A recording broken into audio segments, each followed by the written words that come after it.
Hello, everyone, and inside today's Locked On Canadiens, the Habs embarrass themselves on the ice and then off the ice in a 7-1 blowout loss to the Toronto Maple Leafs on Saturday night. I'm going to have your game recap plus 3 up and 3 down, all inside today's show. Locked On Canadiens, your daily podcast on the Montreal Canadiens, part of the Locked On Podcast Network, your team every day.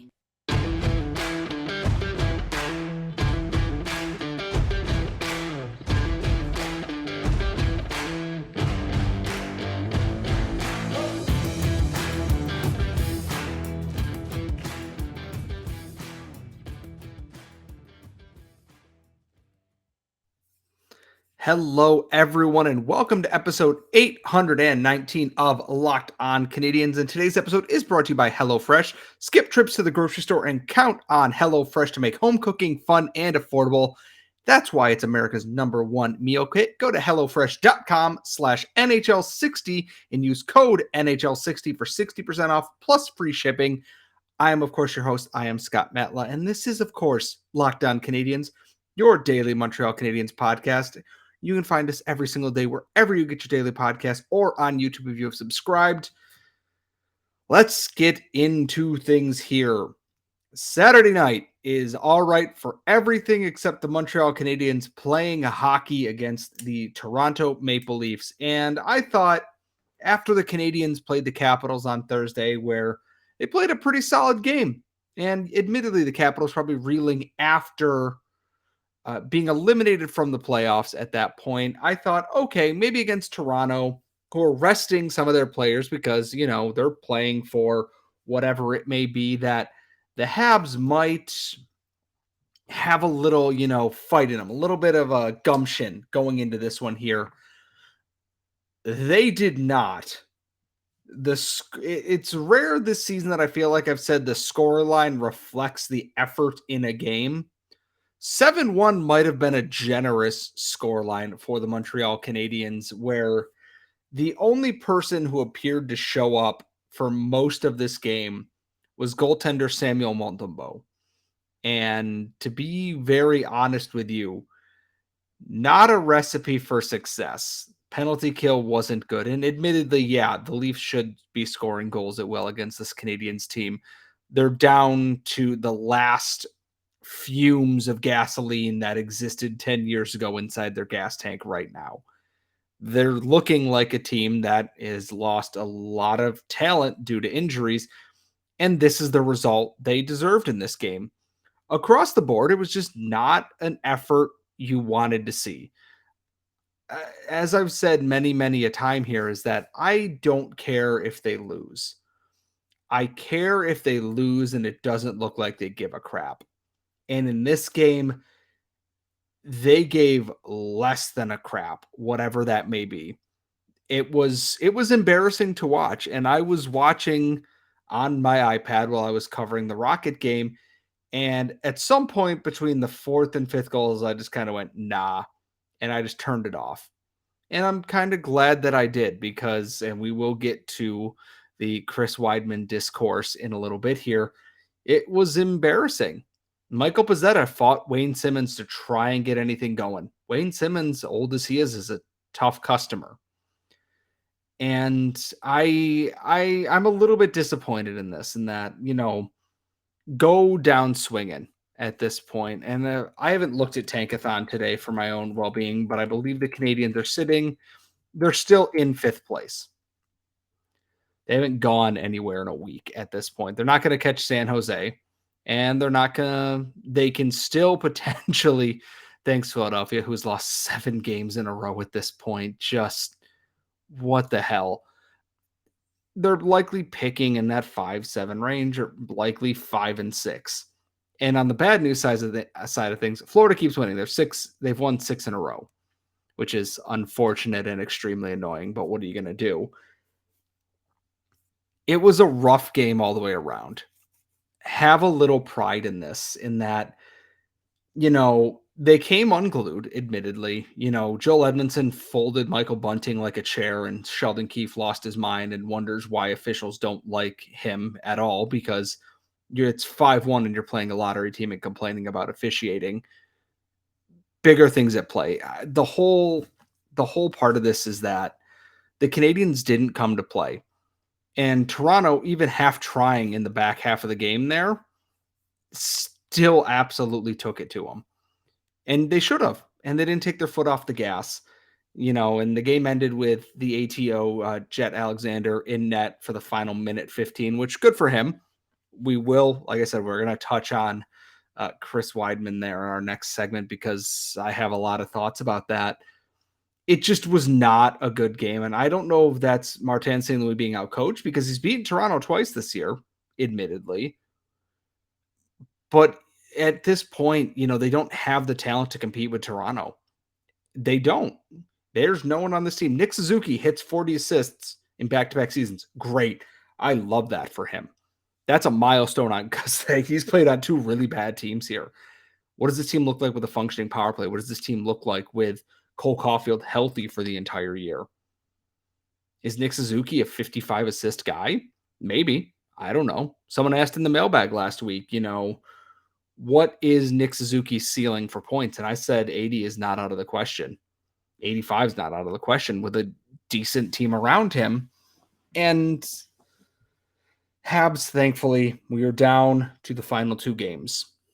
And unfortunately, the Boston one doesn't matter. The Boston game, the Bruins, who have clinched the best record in NHL history with 63 wins, are not going to start any other good players. They already, called up all their AHL reinforcements for this.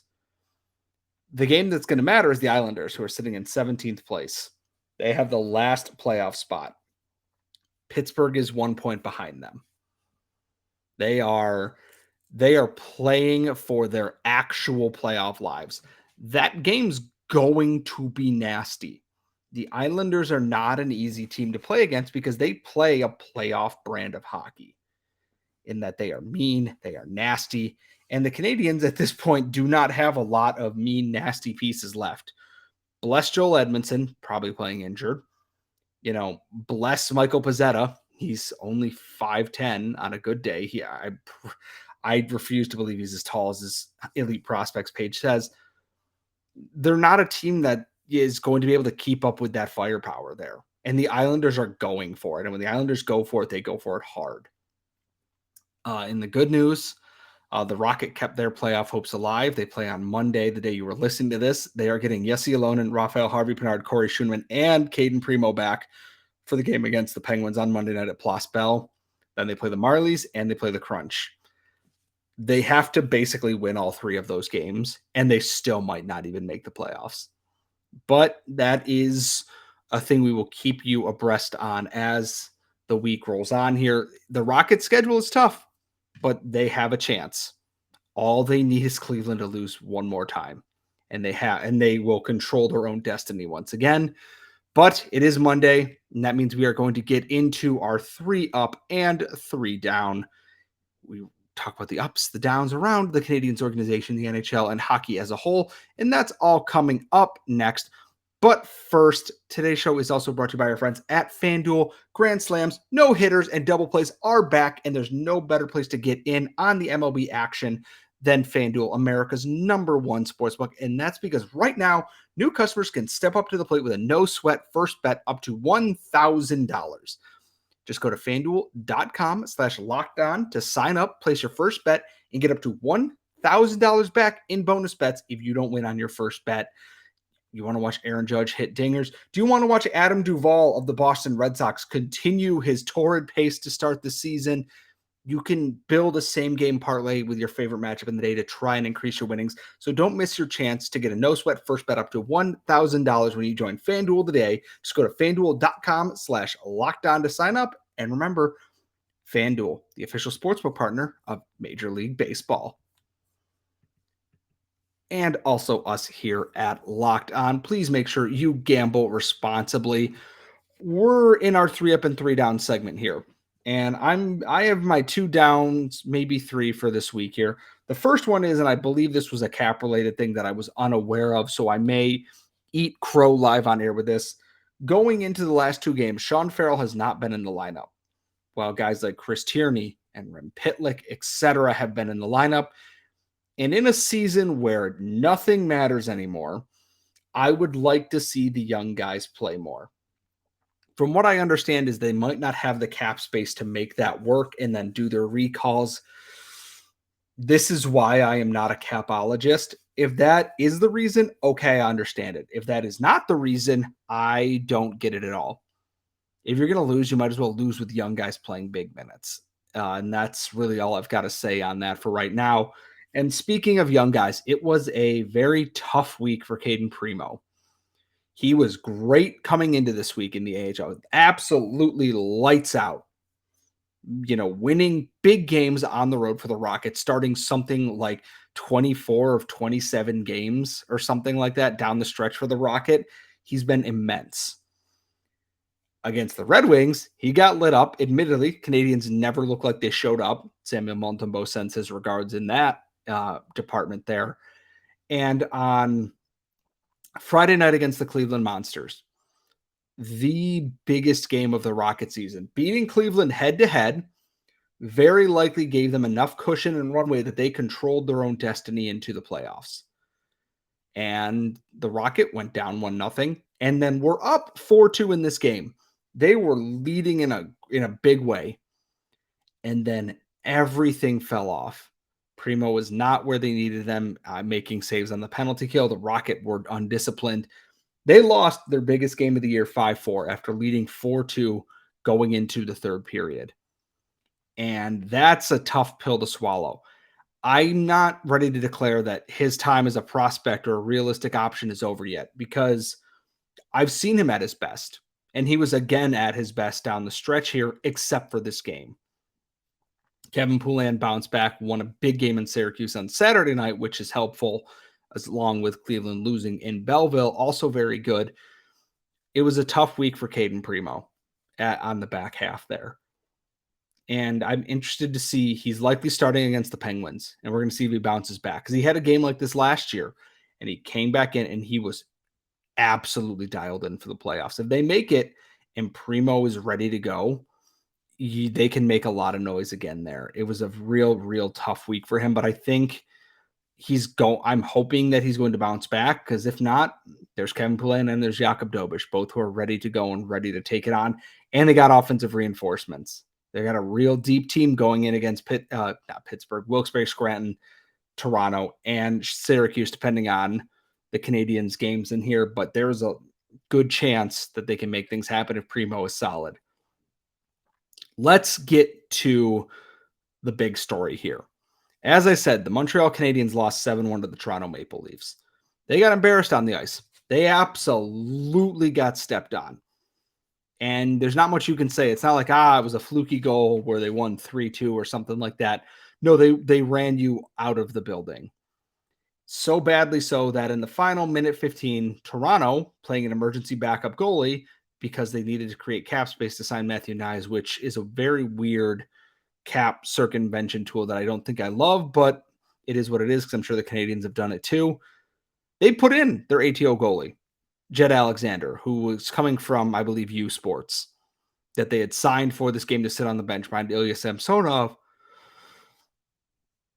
And when they put him in after the game, there were two different thoughts. Is that Mike Matheson looked at it and said, it's great. It's a good experience for him. It's a great moment. He's never going to forget. We weren't good enough. What am I going to say about that? I'm paraphrasing this. Chris Wideman went the exact opposite direction. He was furious when looked at that and was like, don't worry, they're going to get karma in a couple of weeks here. One, I admire Chris Weidman's spirit for always cheering against the Leafs in the playoffs. Canadiens fans will love that. I look at this and go, Chris, you guys got beat 7-1. You did not play well. You have not played well this year. And saying it after this game is so sour grapes and bad. There's enough salt there that they would never have to worry about ice on the Don Valley Parkway again afterwards. And it's embarrassing. The Canadiens are one of the worst teams in the NHL this year. That is a fact of the matter. And your biggest rival just squeegeed the Scotiabank Arena floor with you. if you don't want them to put in the U Sports goalie that's sitting there as an emergency backup, don't get blown out 7-1. I hate watching the Habs lose to Toronto. I always have. That's never going to change. Getting bitter and sour about that's not going to change anything. And maybe he's right. Maybe they will get their karma in a few weeks and they'll get blown out in the playoffs. Who knows? Stranger things have happened. But the sour grapes out of that is just, come on, Chris. Like, I know you've been around the block for a long time. You've seen and been through a lot. You don't want to get embarrassed. Don't get embarrassed. It reminds me of Alain Vigneault losing his mind at Kirk Muller for putting out the Canadiens' top power play unit in a blowout game against Philadelphia. What are you gonna, Matheson even said the same thing. Toronto put out their top power play unit when it was 6-1. And he would look at them, they're getting ready for the playoffs. They're just getting reps in. We have to be better. And to be quite honest, I'd rather more people follow Matheson's lead. If you don't want to get dunked on, don't put yourself there in front of the net with, Shaq coming down the lane there, ready to go over the top of you. Just, if you don't want to get embarrassed, don't put yourself in that spot. It's legitimately embarrassing to watch. And most of the people on my feed as Canadiens fans all said the same thing, that it's like, dude, just shut up. You lost 7-1. What are you going to say? Just let it go at this point. And that isn't to say that I think he's the only person. I'm sure there are other fan bases that everyone would poo-poo this and whatnot. Hockey starved for any sort of interesting storyline, and they create these villains storylines out of nowhere. Just shut your mouth and move on. Honestly, it's not even worth getting worked up about in the slightest. Those are the downs for this week on Locked On Canadiens. We're going to end on the up note because we always like to end on a positive note, and we're going to have the ups coming up next. We are back here at Locked On Canadiens. By we, I mean I am your host, Scott Matla. Follow me on Twitter at Scott Matla. I post gifts. Please stop yelling at me. We always like to end our Monday show with the upside of things. And it's been harder this season. The Canadiens have not been very good.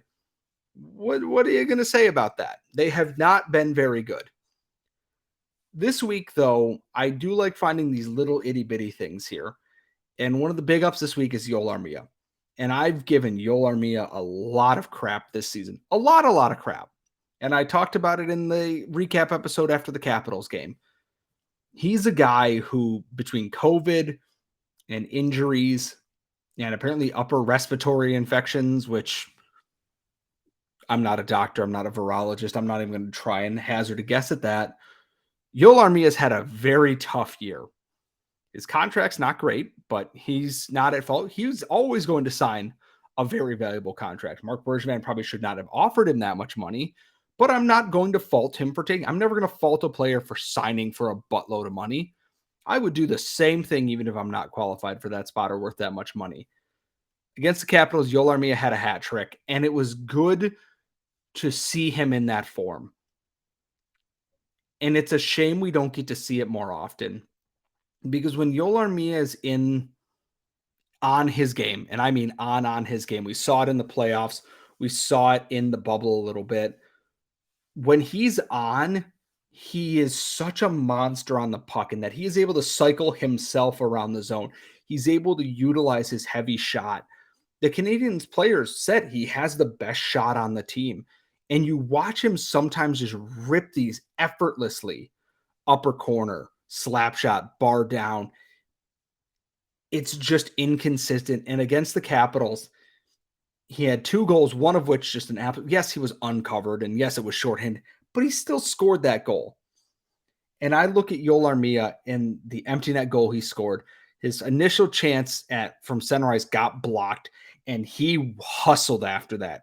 He won that puck battle and threw it in the net. It's really good to see that. He's getting an up from me this week because of that. I'm happy to see him find some measure of success in a season that's probably been a nightmare for him, both mentally and health-wise. And those obviously go hand in hand. I'm happy to see his small successes, just like I was for Raphael Harvey-Pinard scoring a hat trick. I am happy to see these guys find moments of success in a season that has just been likely very hard in a competitive sport. Guys don't like to lose. And I don't blame them for that. And I'm happy to see them find happiness where they can. And also with that, I mentioned it earlier, Nick Suzuki, back-to-back 40 assist season. He's got a new career high in points after this week, after the Capitals game.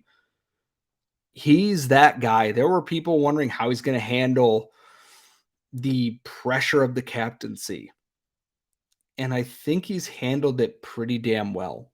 The Canadiens are not a good team. They're not. They are one of the worst teams in the NHL. And in that, Nick Suzuki is setting career highs in points, in goals, probably going to set a new career high in assists, depending on these final two games. He's done everything you could ask a captain to do on this team. You can't kill every penalty. You can't score every power play. He can't save pucks. That's not his position. And he certainly can't, fix the injury bug going around this team. And I look at Nick Suzuki doing this on two back-to-back bad teams. And it gives me so much hope that looking forward that Nick Suzuki with Caulfield for a whole year and another winger on that line there. Is that Raphael Harvey-Pinard? Is it Jesse Ylönen? Is it Sean Farrell? Is it Juraj Slafkovsky? Is it Philip Machar? Is it? What is he capable of? He's already doing incredible things, and I cannot wait to see what that next level is for Nick Suzuki, because there is another level there, and we all know there is another level there. He was on fire with Cole Caulfield, and then losing Caulfield sucks. He lost a guy who was on pace for a 50-goal season, most likely, and just gone out of the lineup, and everyone else behind him out of the lineup for a period of time there. I'm very intrigued to see what the ceiling is for Nick Suzuki. And yeah, Pierre-Luc Dubois might come in. And yeah, Kirby Dach's here. Great. More offense is awesome, because if the power play works, Nick Suzuki's probably going to get more points on it. And final ups of the week here. Kevin Poulin stepped up. Big game winning, big win in net for the Rocket. But Emil Heineman. And I had talked with Patrick Bexell about this, and I've talked with a lot of people about this. I tried to temper expectations myself with Emil Heineman.